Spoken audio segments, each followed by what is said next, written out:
صحیح بخاری جلد 1 کتاب ایمان حدیث نمبر 17 کے مطابق حضرت انس رضی اللہ عنہ بیان کرتے ہیں کہ نبی کریم صلی اللہ علیہ وآلہ وسلم نے فرمایا، انصار سے محبت رکھنا ایمان کی علامت ہے اور انصار سے بغض رکھنا منافقت کی علامت ہے۔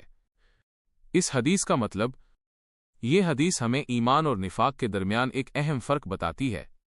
انصار سے محبت، انصار وہ لوگ تھے جنہوں نے مدینہ ہجرت کرنے کے بعد مہاجرین کو اپنے شہر میں خوش آمدید کہا، ان کی مدد کی اور ہر طرح سے ان کی حمایت کی۔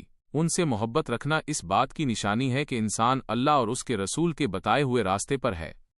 یہ اسلام کے بنیادی اصولوں جیسے کہ بھائی چارے، ایثار اور مدد کے جذبے کی عکاسی کرتی ہے۔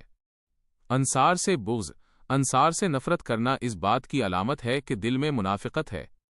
منافق وہ شخص ہوتا ہے جو ظاہر میں اسلام قبول کرتا ہے مگر اس کے دل میں بغض، حسد اور کینہ ہوتا ہے۔ انصار سے بغض اس منافقت کا عملی ثبوت ہے۔